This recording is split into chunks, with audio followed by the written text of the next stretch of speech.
प्रणाम मंच master for education and empowerment of talents में आज का वाक्यांश दिया गया झरना, जलप्रपात या वाटरफॉल। तो नीरज भैया ने आज पुनः आगमन किया है, उसके लिए पहले तो बधाई हो।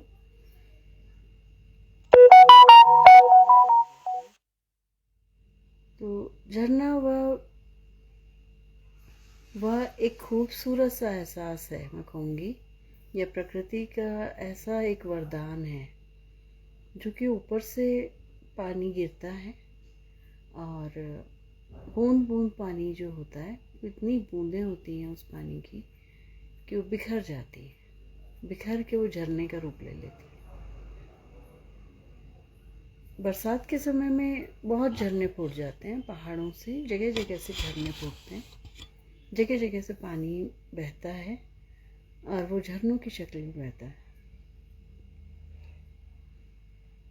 फिर ये जो झरना है ये हमें ये बताता है कि हमारे पास जो चीज़ है उसको झरना चाहिए।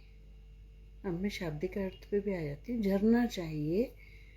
जो मेरे पास ज्ञान है वो ज्ञान झरना चाहिए। जो सीखने की ललक है वो दिखनी चाहिए। तो झरने का एक रूप ये भी है। अगर ऊपर से पानी गिरता हुआ झरने की शक्ल में आता है, वो एक तो कहना चाहिए कि ताजगी का एहसास भी लाता है और दूसरा किसी को खुशी भी देता है कि एक देवी स्वरूप चीज़ मेरे पास आ रही है, या वो उस पानी के नीचे खड़े होके बहुत अच्छा लगता है, सारी थकान दूर होती है।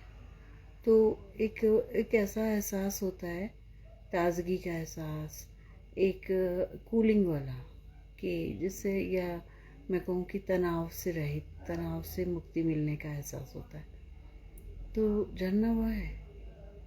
और अगर मैं इसका झरने का ही कोई भयावह रूप दिखाऊं आपको तो भी गलत तो नहीं होगा, क्योंकि अभी अभी बरसात बीती है। मैं इसलिए कहूँगी कि अब ज़रा बरसात कम हो रही है, या बहुत कभी हल्के फुल्के बूंदाबांदी 2-3 दिन से ऐसा देखने में आ रहा है। तो ये जो झरने थे, जब बादलों से एक झरना फूटता है, एक ही जगह पर एक झरना फूट जाता है और उसको कहते हैं बादल फटना। वह भी एक झरना है। पानी की एक साथ बहुत पानी का बहाव, एक ही बिंदु पर वो पानी का बहाव होता है।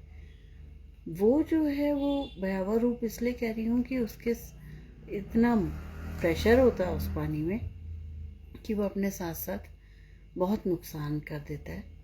ये अभी के कुछ उदाहरण थराली नंदाग्राम करके है, या शिमला में कहूँ, हिमाचल कहूँ, या और कुछ नहीं, देहरादून भी है उसमें। माल देवता में बहुत बादल फटे, अब पिछले 2-3 सालों से बहुत ज़्यादा फट रहे हैं। तो ये बादल फटना भी जो है एक तरह से प्रकृति का रौद्र रूप तो है, लेकिन झरने का भी रौद्र रूप है। बादल एक साथ एक ही जगह पर बरस जाते हैं और उस एक ही जगह पर बरसने से इतना नुकसान हो जाता है। लेकिन हम अगली बरसात के लिए उसको याद करेंगे। अगली बरसात में इस समय तो मौसम काफ़ी कुछ ठीक हो चुका है, तो हम कैंपटी फॉल हो गया, या इतने कितने तरह के फॉल हैं जो हम खूबसूरती के लिए, प्रकृति की खूबसूरती के लिए मानते हैं। और हम ये मानते हैं कि हाँ, यहाँ जाकर नैसर्गिक आभा से हम हो जाते हैं।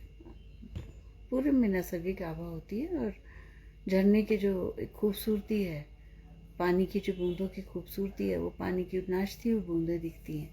ये लगता है कि पानी की बूंदें नाच रही हैं, नर्तन कर रही हैं। तो ये सब है। तो झरने के पानी, मीठे पानी के भी झरने होते हैं, तो वो पानी पीने के काम आता है और बहुत बड़े लोगों की बहुत बड़े एरिया की प्यास भी बुझाता है। तो यही बस, झरना इतना। धन्यवाद।